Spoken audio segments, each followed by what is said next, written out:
Hola, bienvenidos a este nuevo capítulo de cómo configurar un router paso a paso, que estoy intentando hacerlo de la forma más sencilla posible, sin entrar en detalles demasiado profundos, pero por lo menos que cualquier persona, aunque no tenga muchos conocimientos de informática en general, pues pueda asegurarse al menos de que su router está seguro y no va a tener desgracias, además de obtener siempre un poquito de mejor rendimiento.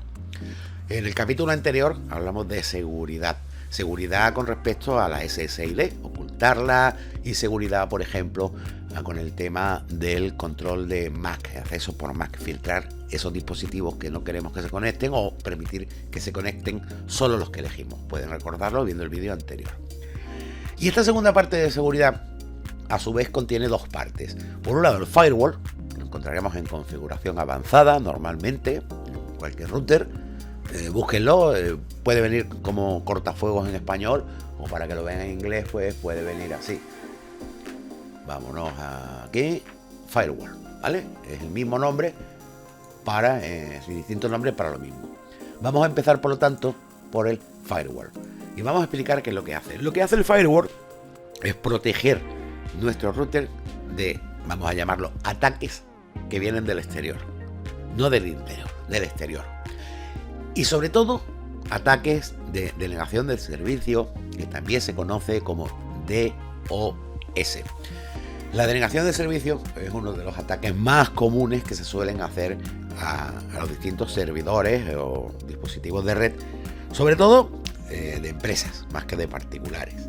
Y son muy típicos de las noticias, pues que a lo mejor el servidor de tal empresa muy grande pues ha dejado de servir, ha dejado de funcionar porque ha tenido un ataque de los hackers. Normalmente se hacen a través de los ataques de DOS. Y se llama inundación porque precisamente lo que hace es, utilizando cualquiera de estos protocolos que vemos aquí, por ejemplo el ICMP, el TCP, el UDP o el WAN, pues a través de estos, pues el WAN no, perdón, estos tres primeros, a través de estos tres primeros, lo que hace es saturar al servidor, o al router en este caso. Si lo hacen, por ejemplo, contra una página web, se utilizaría cualquiera de ellos, por ejemplo el TCP/IP. Y lo que haría sobre un servidor de web, el atacante, es enviar tal cantidad de peticiones que al final el servidor, que es una máquina, se saturaría, sería incapaz de responder a tantas peticiones. Eso es una forma muy habitual de tirar abajo servidores. Entonces, como he dicho hace un momento, hay varios tipos. Aquí he marcado tres. El ICMP, que también se conoce como ping, que en fin y al cabo el ping es una herramienta que creo que habremos hablado, el mundo digital seguro, lo que no sé si en estos vídeos anteriores. Es una herramienta que se utiliza para preguntarle a una máquina, en definitiva a otra IP, si está funcionando. Imaginemos que ponemos Google en el navegador y no sale, si nos da error. ¿Cuál es el problema? ¿Google o nosotros? Bueno, pues podemos hacer una prueba. Abrimos en la línea de comandos, CMD, le damos un ping y nos va a responder si Google está funcionando, y si no nos responde es que no está funcionando.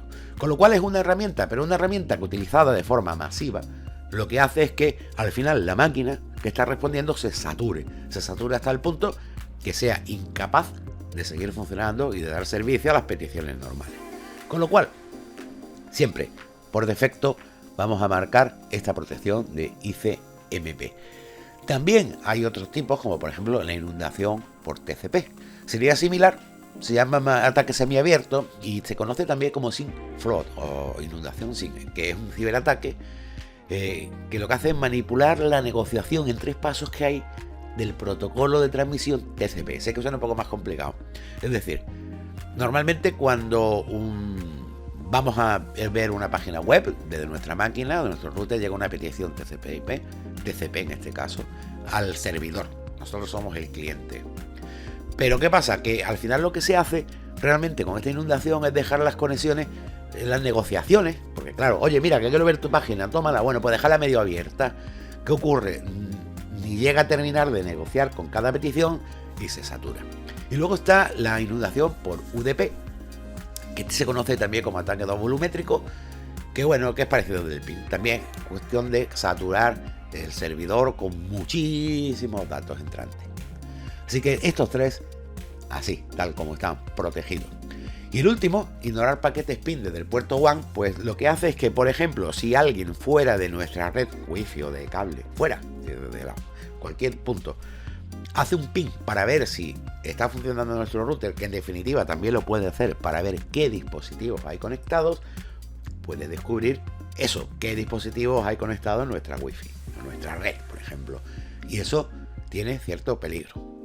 Normalmente hay que tenerlo puesto así: ignorar paquetes PIN desde el puerto WAN. Si nosotros lo ponemos así, es decir, que no podamos recibir PIN desde afuera, sí podemos hacer PIN hacia afuera. Es decir, sí podemos seguir utilizando la herramienta PIN para saber si Google está caído o es un problema que tenemos nosotros. Hay un poco de polémica si debería estar o no, dependiendo del tipo de red, pero en casa desde luego sí que no es necesario. Con lo cual, primera recomendación del cortafuegos: todo esto protegido.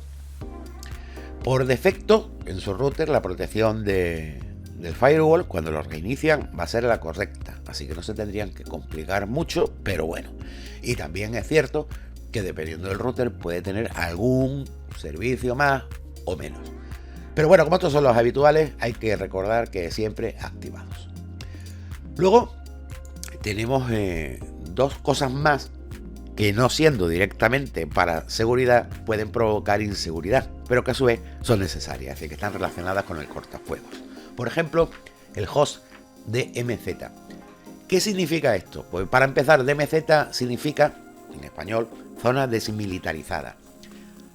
Consideremos que el router hace como una especie de perímetro, es decir, con el firewall nos protege, es como si hubieran militares protegiéndonos. Bueno, pues esto lo que significa es que nosotros podemos utilizar esto para desmilitarizar, saltarnos el router en algún equipo determinado que esté conectado a nuestro router. Y ahí vamos a aclarar una cosa. Como vemos, al activarlo nos pide una IP. Una cosa muy importante es que cuando nosotros activemos el DMZ, lo activemos siempre al mismo equipo, es decir, a la misma IP. Y para que eso ocurra, es necesario que nosotros en nuestro router hayamos fijado la IP a ese equipo en particular. Me explico más visualmente. En este caso aquí se llama reserva de DHCP en este router, que en inglés sería DHCP Reservation, es lo mismo, básicamente lo vamos a ver igual, ¿vale? ¿Y qué es lo que hacemos? Lo que hacemos aquí es, como tenemos la lista de los dispositivos que están conectados a nuestra Wi-Fi, con su MAC y con la IP que el router le ha asignado automáticamente, recordemos que el DHCP son las direcciones IP que el router da a los dispositivos conectados en nuestra red, ya sea por Wi-Fi o por cable, pues tenemos que hacer que, independientemente de que el router se apague, se encienda o desconectemos el dispositivo, cuando vuelva a conectar siga manteniendo esa misma IP. Porque si no, cuando hablamos el DMZ, no sabemos a qué equipo estamos desmilitarizando. Con lo cual, este router es muy fácil. Quizás demasiado fácil, porque es muy visual. Es decir, aquí vemos el nombre del dispositivo que tenemos conectado, la dirección MAC, que recuerden que es vital para que el router identifique el dispositivo. El nombre del dispositivo solamente nos sirve a nosotros. La MAC es lo que le sirve al router para identificar los dispositivos conectados y por lo tanto asignarle una dirección IP. Y como decía, este router es muy fácil porque vemos que aquí nos dice la IP que tiene asignada, aquí nos da un estado en el que nos indica pues que está ahora mismo conectado, y además aquí vemos que tenemos una especie de cadena o eslabones. De hecho, si se fijan, la cadena está cerrada. Quiere decir que siempre que se reinicie el router, me conecte o no me conecte, cuando vuelva a hacerlo, cada dispositivo de los que hay aquí van a tener siempre la dirección IP interna o privada que hay aquí. ¿Eso por qué? Pues porque sencillamente yo le he dado antes aquí, a estas cadenitas. Ahora mismo estoy quitándolo. Si hago esto, cuando vuelva a reiniciar el router o cuando vuelva a conectar cualquiera de los dispositivos que hay de este lado, no sé qué IP me va a dar, con lo cual es un problema. Imaginemos entonces que por defecto lo tenemos así, DHCP automático, y nosotros queremos que el Smart TV pues sea fijo, es decir, que es lo que voy a pasar por el DMZ. Como voy a jugar online porque tiene juego, no sé qué, y me hace falta, pues yo mi Smart TV voy a fijarle la IP. ¿Cómo lo hago? Marco aquí. Y ahora, o bien me conformo con la que tengo asignada aleatoriamente por el router ahora, o bien me voy a manual. Vámonos a manual. Voy a decirle que esta sea a partir de ahora la 192.168.0. Pues vamos a ponerle 120, porque ninguno de estos la tiene. Eso sí, hay que poner una IP que no esté utilizada en este momento. También podríamos hacerlo aquí arriba, que podríamos añadir un dispositivo nuevo, rellenando el nombre del dispositivo, la más correspondiente, la IP que queramos y la añadimos. No es necesario porque bueno, lo tenemos conectado. ¿Qué va a pasar a partir de ahora? A partir de ahora siempre el Smart TV va a tener esta IP. Bueno, la 120. Muy bien, pues cerramos, nos vamos al DMZ y le decimos que queremos abrir el router para la 120. ¿Correcto? Un detallito, cuando cambien la IP de fija a dinámica o automática, recuerden que tiene que estar siempre en el mismo rango del router, 192.168.0. lo que sea. Si su router es 192, 101, lo que sea, pues el 1, ¿vale? De hecho aquí lo único que permite cambiar precisamente es el último valor de la IP. Bueno, pues le damos a guardar y a partir de ahora ya tenemos aquí habilitado el DMZ para ese dispositivo. Si nos damos cuenta, solo permite un dispositivo. Es decir, si tuviéramos dos consolas en casa, pues evidentemente el DMZ serviría solo para una. Bien, por defecto apagado. Y luego vamos a ver una versión avanzada de la función que tiene HostDMZ, que como saben es para poder habilitar la conexión a servicios online, pues por ejemplo de consolas de videojuegos, que de alguna manera el cortafuegos no permitiría que funcionara. Entonces el HostDMZ permite eso, pero también lo permite el UPnP. ¿Y esto qué es? Pues es una forma plug and play, es decir, igual que hoy día cuando instalamos un hardware en nuestro ordenador, una tarjeta, ¡clac!, la pinchamos y prácticamente el sistema operativo descubre cuáles son los drivers y los busca el solito, los pone. Pues esto sería algo igual.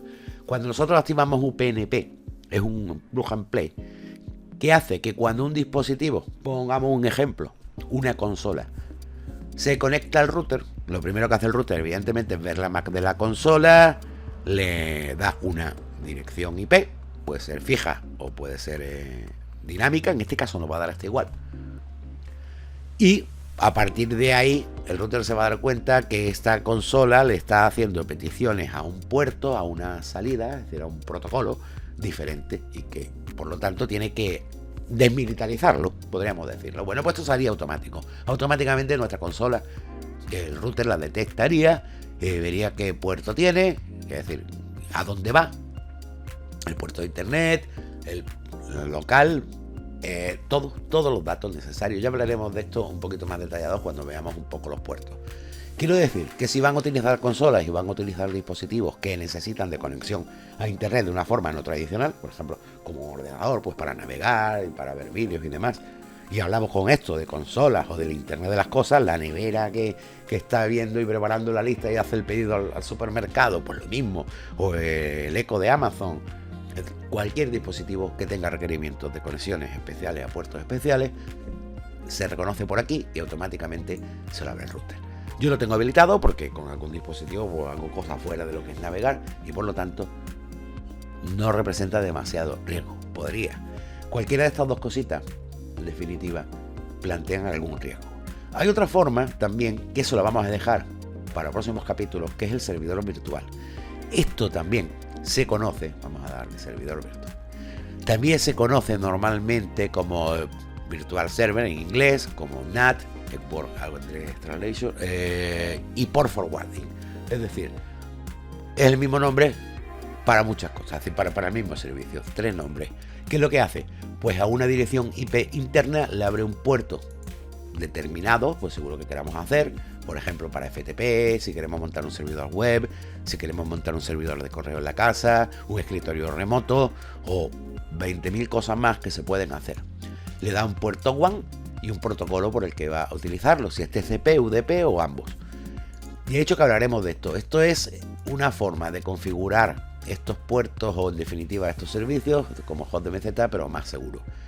Para próximos capítulos vamos a hablar, nos vamos a saltar y nos vamos a hablar por petición en algunos comentarios al control parental. Eso va a ser en el siguiente, y a la red de invitados.